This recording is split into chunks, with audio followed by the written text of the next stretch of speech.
Hello friends, I am glad to see you again. Today I will tell you about the Homeowners Association, which says that my house is too big for me. I should have known the certified letter was a grenade when I saw the return address. High Ridge Village Owners Council. I dealt with their petty violation notices before. Trash can visible from road, driveway lighting too bright, even dog barks echo. But this envelope carried the weight of something nuclear. When I sliced it open, a single sentence detonated my morning. This is formal notice of your eviction, effective 30 days from receipt, pursuant to Article 14C, as the dwelling known as Lot 73 is unreasonably large for single occupancy and has therefore reverted to common ownership. I actually laughed out loud. They wanted to evict me from my own house because, in their words, it was too big for only you. High Ridge sat on the shoulder of a mid-elevation peak somewhere between pine forest and alpine meadow. My place, 3 stories of stone, cedar, and glass, had belonged to an eccentric sculptor before me. I'd bought it 2 years earlier, dumping every cent from a decade of aerospace overtime into a down payment and spending weekends refinishing beams by hand. The house was mine, the land was mine, and there were no covenant clauses about maximum square footage per occupant. But the HOA had a history of making things up as they went along. Our board president Brixton thrived on power trips.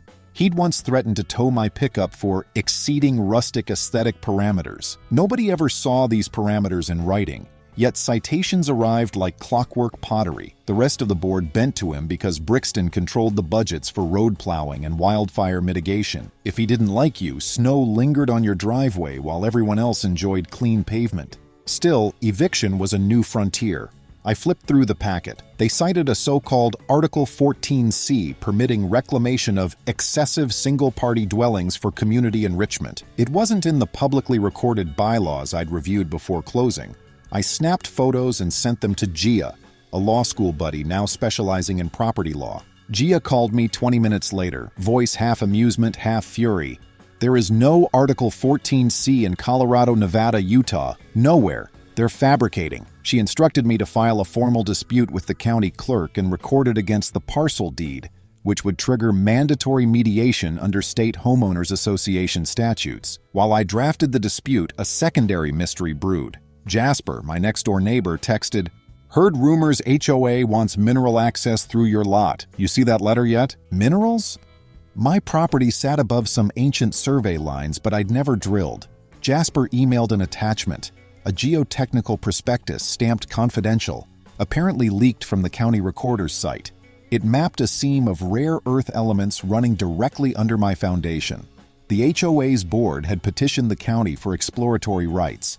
Their application happened to note the house was scheduled for community ownership by early spring. That's when anger eclipsed amusement. They weren't just harassing me, they were staging a land grab. I drove straight to the clerk's office downtown. The deputy clerk, Charlene, knew me from monthly wildfire preparedness meetings. She helped me stamp the dispute, time date, and attach an affidavit contesting the HOA's bogus clause. Once filed, any transfer of title would be frozen until mediation concluded, a protective move Gia insisted on. Back at the mountain, events escalated faster than the altitude. A neon orange notice fluttered on my front door. Vacate immediately. Common property. It was signed not only by Brixton, but also by Calliope, our part-time property manager, notorious for issuing fines in triple digits for lawn weeds. I peeled it off and pinned it to my fridge like warped art. 2 nights later, a board meeting convened in the community lodge. I attended, armed with copies of my dispute and a portable scanner to display documents on the ceiling projector. The lodge smelled of cedar and stale coffee. About 30 homeowners sat in folding chairs. Brixton, leaning over the podium, wore a charcoal blazer that clashed with his neon ski hat, an odd mix that somehow suited his personality. He opened the floor by reading my supposed eviction. Gasps sprinkled the room. Before he could spin further, I raised my hand. "Point of order," I said. "Lot 73 owner present. Article 14C does not exist in our covenants or state law." Brixton's smirk faltered. He tried to pivot to community density concerns, but I placed my dispute on the overhead and highlighted the county's freeze on any transfer. Then I displayed the leaked mineral prospectus. A hush swept through the lodge. Calliope's clipboard drooped as if suddenly heavier. An elderly homeowner named Myrtle whispered loudly, "They're after his land, not fairness." Someone demanded the board explain. Brixton stammered about environmental stewardship. Jasper chimed in from the back.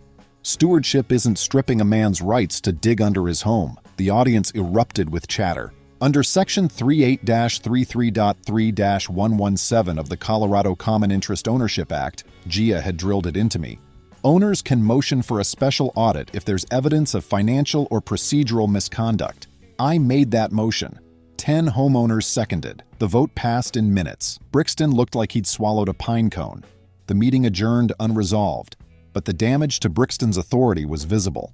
Driving home, I half expected a snowplow to bury my driveway out of spite, but instead I found something worse. My front gate hung open. Padlock snapped. Tire prints crisscrossed the fresh snow in my yard. Inside, the living room lights glared and my workshop door stood ajar. I swept room to room, heart pounding. Nothing seemed stolen, but a stack of architectural drawings, original plans the sculptor had left, was missing. They'd been rolled in a leather case by my drafting table. I called the sheriff.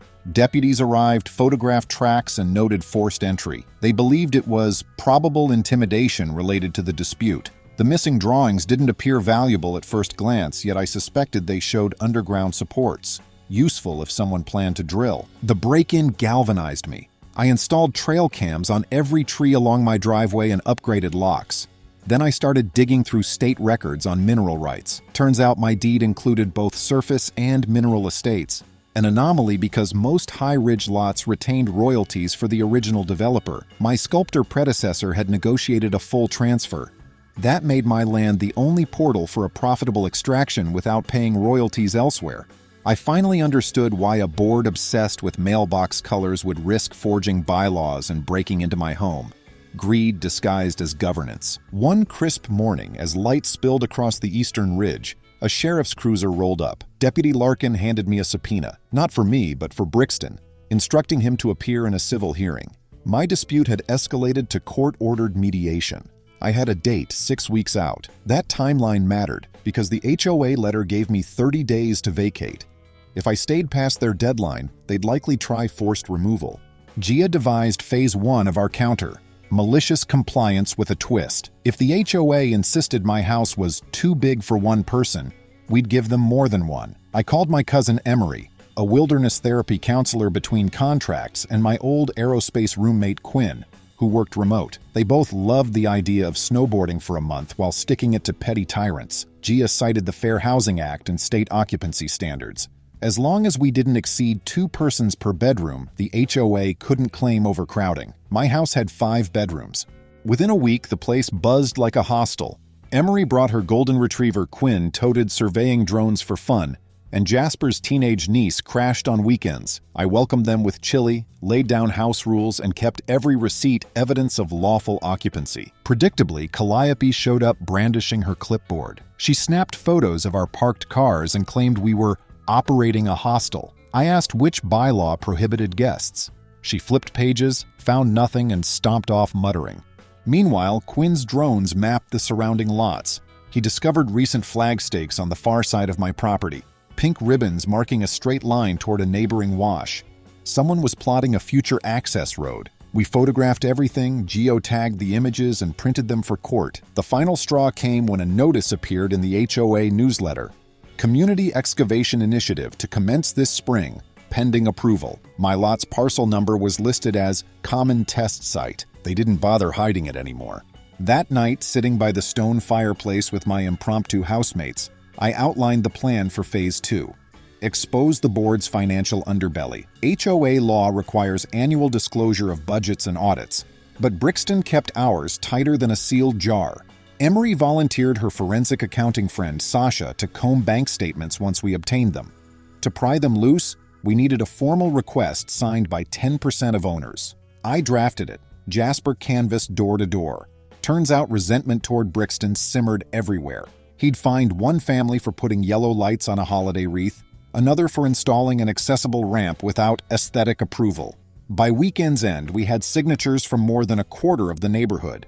We submitted the audit demand by certified mail. That triggered a statutory deadline, 30 days to produce records. Brixton was already juggling the court dispute and now faced a deep dive into his ledgers. On the first snowfall of February, an unmarked flatbed truck rumbled through the gate at 6 a.m. It carried a compact drill rig. My trail cams caught everything: license plate, faces, timestamp.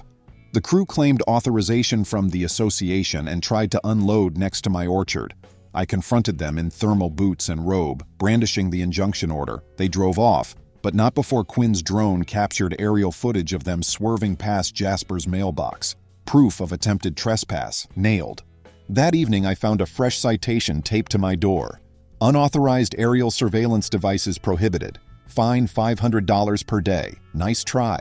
No such bylaw existed. I filed it under evidence of harassment. Tension thickened, but so did community support.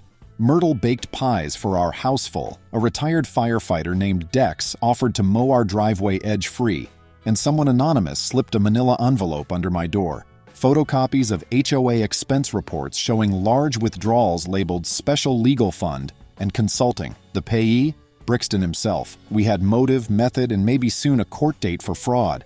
But with 2 weeks until the HOA's fake eviction deadline, I stayed alert for escalation. Indeed, one night while we played cards, the power flickered, then died. The rest of the subdivision still glowed. I trudged out back and found the main breaker panel padlock missing, switch forcibly thrown. Emery lit the path with her headlamp while Quinn filmed. I reset it, but the message was clear. They couldn't scare us legally, so they'd try the dark. I phoned the sheriff again. Deputy Larkin logged an incident report and, by morning, placed a temporary camera on the utility pole to catch future sabotage. High Ridge was no longer Brixton's private kingdom. Law enforcement was now watching. With each skirmish, my resolve hardened. I'd bought my mountain dream with honest work and wouldn't surrender it to a cartel of clipboard bullies lusting after buried treasure. What they underestimated was persistence forged in a decade of aerospace deadlines. Once I lock onto a mission, I finish it. The clock ticked toward the 30-day mark. I suspected the HOA might attempt a spectacle, maybe a locksmith escorted by private security, in hopes I'd fold. Instead, Phase 3 of our strategy unfolded first, quicker than anticipated. Gia called, voice electric. We got an emergency hearing. A judge reviewed our evidence, the forged bylaw, break-ins, attempted drilling, and granted a temporary restraining order against the HOA initiating any action to seize or occupy my property. Court date set for full hearing in 3 weeks. The TRO landed like a steel door between me and their ambitions. I posted the order on the community bulletin board, laminated for weather. Owners gathered to read it, murmuring. A contractor overheard and walked off a board-commissioned drainage project mid-dig, not wanting to tangle with litigation. The board's aura of authority cracked. That night, over hot cocoa, we finally exhaled. For the first time since the letter, I felt the mountain silence as peace again. Not the edge of a storm, but the war was far from over. The audit deadline loomed, and rumors swirled that Brixton planned to resign and disappear with funds before anyone could corner him. I needed to ensure he stayed put, at least long enough to face the music. Cue Sasha and her forensic magic, the subplot that would drag hidden ledgers into sunlight, and the twist that no one, least of all Brixton, saw coming. By dawn the next morning, a quartz-pink sunrise backlit the ridge, and with it came Sasha, crunching up my driveway in snowshoes like a one-woman audit posse. She carried nothing but a battered laptop and an optimism that felt radioactive.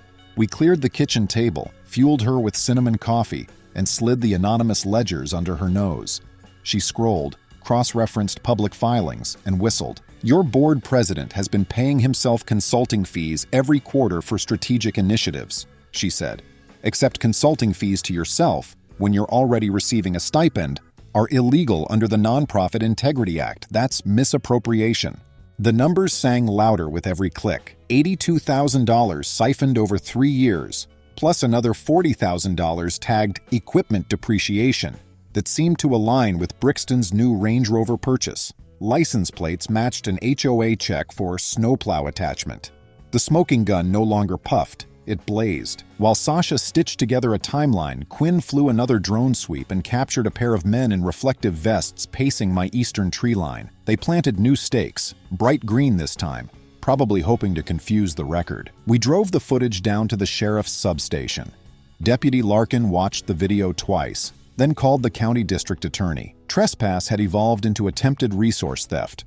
With the forged bylaw, it edged toward racketeering. That afternoon, Gia arrived in her Subaru, tires caked with ice from the Canyon Pass. She carried a briefcase fat with printed affidavits. "We're filing a motion for preliminary injunction to freeze the HOA's bank accounts," she announced, dropping the case on my kitchen buffet. "If a judge signs, Brixton can't move a penny." Emery, ever the counselor, suggested we hold a neighborhood forum to explain the forensic findings before rumors sprouted like weeds. We printed flyers, simple black text, zero embellishment. Owner meeting, Community Hall, Saturday 6 p.m., financial disclosures and legal update. We delivered them door to door, staying polite even to households rumored to favor Brixton. Saturday night came cold and glassy. The lodge's wood stove popped, filling the hall with cedar smoke. Nearly every homeowner showed, crammed shoulder to shoulder on folding chairs. Even the ski season absentee owners joined via speakerphone. Brixton sat up front, flanked by Calliope, both trying to look unfazed. But Brixton's foot tapped so hard it rattled his water bottle. Gia opened with a calm explanation of the audit request. Statutory right, nothing radical. Sasha followed, projecting spreadsheets 10 feet tall. She traced money outflows from dues into Brixton's consulting shell company, then into vehicle payments and private legal retainers. Gasps popped like kettle corn. Calliope's clipboard trembled. Brixton tried to cut her off. "These figures are taken out of context." But Sasha clicked to the Inspector General guidelines on non-profit self-dealing, highlighting each violation in fluorescent yellow. Her voice never rose, the numbers did the shouting. When she finished, I stepped forward with the drone video of unauthorized surveying on my lot. Timestamps aligned with dates Brixton invoiced the HOA for geological assessment. The room temperature, already brisk, dropped 10 more degrees. Myrtle, the pie baker, stood up and addressed the crowd. "Seems our dues paid for Brixton's joyride while he bullied residents and planned to steal this man's house," she motioned to me.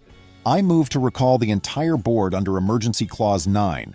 State HOA statutes allow a recall election when 20% petition. We had 40 homeowners in the room, over half the subdivision. Hands shot up in agreement. Someone produced a blank recall form from the county website. People lined up to sign. The pen ran out of ink halfway through and we switched to a Sharpie. The recall petition was certified on the spot by a volunteer notary who happened to own Lot 51. Brixton bolted for the exit amid murmurs, Calliope trailing like a kite tail. A small applause rose, not jubilation, more a collective exhale after holding breath too long. The recall bought us leverage, but we needed the legal hammer. On Monday, Gia filed for the account freeze. By Wednesday, Judge Tatum granted it. Pending an evidentiary hearing, we served the order to the HOA's bank. Funds locked tighter than mountain ice. Brixton's lawyer, yes, he hired one using HOA cash just days earlier, filed an objection. But without operating funds, they couldn't post a bond. Cornered, Brixton tried a desperation gambit. Early Thursday, a convoy of 3 pickups and the same flatbed rig attempted to enter the subdivision under cover of a snow squall. Trail cams pinged my phone, motion alert. I forwarded footage to Deputy Larkin, who rerouted 2 patrol cars. The deputies blocked the convoy at the gate. Drivers claimed they were volunteer snow-clearing crews.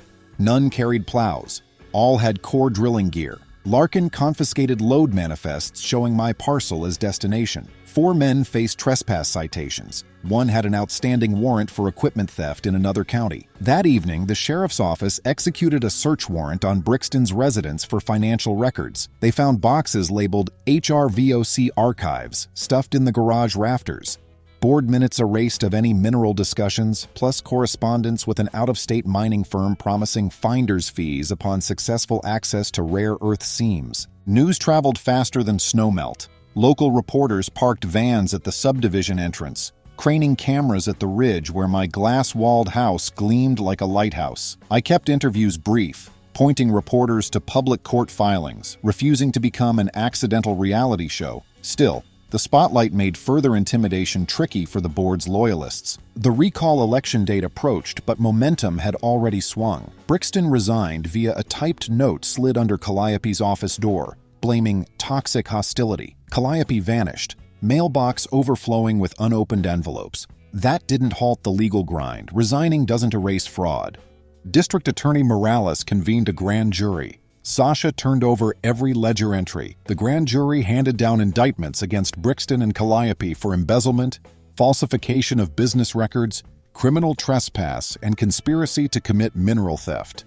Warrants followed. Brixton was arrested at a regional airport trying to board a flight south. Calliope surrendered after learning a helicopter search was planned. The neighborhood celebrated with cautious relief, but the mountain taught skepticism. Storms can circle back. We still needed permanent safeguards, new bylaws preventing similar coups, a forensic audit of all capital projects and restitution. A transitional board formed, choosing Myrtle as acting president until elections could be held. She announced open ledgers online, transparency welcome at every step. When homeowners finally saw the HOA's true budget, they discovered a surplus once skim perks were removed. Dues could drop by 10% and still leave funds for road repairs. That revelation alone felt like sunrise. Restitution talks began next. Gia filed a civil suit on my behalf for property damage, emotional distress, and violation of quiet enjoyment. The HOA's insurance, now under new management, agreed to settle quickly rather than drag the subdivision through another courtroom saga. They cut a check covering reinforced security gates, upgraded cameras, and replacement of the stolen architectural drawings. I hired the original architect's apprentice to recreate them. Emery seized the moment to propose a community wildfire mitigation program funded by recovered embezzlement. Myrtle loved it. The board allocated $25,000 from seized assets, matching a state grant. Quinn mapped tree-thinning zones with his drones, turning a tool of defense into one of stewardship. In late March, 3 weeks after the thaw, I walked the ridge at dawn. Sunlight tipped the pine needles in gold. No survey flags dotted the snowmelt. No flatbeds idled at the gate. My mountain house felt once again like a home, not a battlefield. Yet closure needed one more act. The mediation hearing finally arrived, a footnote now, but important to seal every loophole. The HOA, under Myrtle's signature, formally retracted the eviction notice, admitted Article 14C was fabricated, and agreed never to invoke size of occupant language again. The judge inked the order, attaching a $100,000 penalty payable to me if any future board attempted similar reclamation without unanimous owner vote and county approval. Walking out of the courthouse, Gia elbowed me. "You realize your property now has a court-affirmed shield stronger than titanium?" I smiled. "Good. I like my fortress with a warranty." Later that week, we hosted a neighborhood potluck on my deck. No HOA fine required. Myrtle's peach pies disappeared first. Kids chased Emery's golden retriever through the aspens. Someone strummed acoustic guitar. The song drifted down the slope to where Jasper set up a telescope showing Quinn's niece Jupiter's moons. I thought about the sculptor who built this house, how he chiseled stone to open space for light. He'd be glad we carved out room again for community, minus the power plays. At sunset, I tapped a glass, thanked everyone for standing up to corruption, and proposed a toast to mountains that outlast greed, to neighbors who refuse intimidation, and to the stubborn idea that property rights mean something. Glasses clinked. The air tasted of pine and victory. Gia warned me that victory in court is only halftime. The real game is compliance, cleanup, and closing every flank the old board left exposed. She was right. 2 weeks after the potluck, a thick envelope arrived from a Denver law firm representing Mountain West Rare Earth Industries. They claimed they'd purchased exploratory rights from the High Ridge Village Owners Council in good faith, and expected immediate cooperation to access the seam under my land. They demanded a site meeting no later than April 15th, or they'd sue the subdivision for breach of contract. I almost laughed, but Emery read the letter twice and frowned. "Good faith purchasers sometimes get special status in Colorado contract law," she reminded me. "They might try to lean on the new board to honor Brixton's illegal deal." Myrtle called an emergency board session for that night. We gathered in the lodge. New faces at the front table, the room still smelling faintly of cedar smoke and fresh paint from volunteers who had patched up Brixton's broken gavel stand. Sasha presented the paper trail. Brixton and Calliope had signed a memorandum of understanding with Mountain West 3 days before my eviction notice. The HOA bylaws required a supermajority vote for any mineral lease. They never even scheduled one. Under Colorado Revised Statute Section 38, 33.3-302, any contract exceeding 1 year or encumbering common property without membership approval is voidable by the owners. The new board voted unanimously to void the MOU on the spot and instructed Gia to draft a rescission letter. Mountain West didn't back off. They pivoted, filing a notice of lis pendens against my parcel, claiming an equitable interest. That put a cloud on my title and threatened financing for the wildfire mitigation project. GIA filed a motion to expunge the lis pendens, arguing fraudulent inducement. We also countersued for slander of title and interference with quiet enjoyment. The judge set a hearing 6 weeks out and ordered limited discovery. In the meantime, Mountain West tried public relations strong-arm tactics. They mailed glossy brochures to every mailbox, except mine, ironically, promising hundreds of local jobs and a 7-figure royalty stream to community coffers. Social media lit up with sock puppet accounts praising modern patriot pioneers and smearing me as a rich hermit blocking progress. Jasper traced several of the accounts to a marketing firm in Boise that listed Mountain West as a client. We decided sunlight was the disinfectant. Myrtle arranged a town hall-style quanda in the high school auditorium down the mountain so the press, homeowners, and county commissioners could all hear the same facts. I brought enlarged drone photos showing pink and green survey stakes exactly where Mountain West's internal map placed the Addit portal. Inside my orchard, Sasha laid out the financial misrepresentations. Gia walked through the forged bylaw and the criminal indictments. When the quanda opened, every hand shot up, not to challenge us, but to ask county officials how to strengthen protections. The county responded quickly, passing an emergency ordinance requiring a public benefit analysis and environmental review for any rare earth extraction within 5 miles of an occupied residence. Mountain West's lobbyists sputtered at the microphone, threatened lawsuits, and marched out to TV cameras that caught the whole tantrum. The clips aired that night on regional news. Public sentiment tilted decisively. While the legal gears turned, life at the house found a new rhythm. Quinn's niece finished her astronomy project, Emery accepted a summer counseling contract, and I started teaching myself timber joinery from the sculptor's notebooks. Yet nervous energy lingered. I installed a second layer of motion sensors, and Deputy Larkin suggested I run a few fire drills in case someone tried sabotage again. We practiced nighttime evacuation, dog hard drives, Sasha's encrypted backups, everyone in the Subaru in under 2 minutes. Ounce of prevention. Discovery in the Mountain West case unearthed a whopper.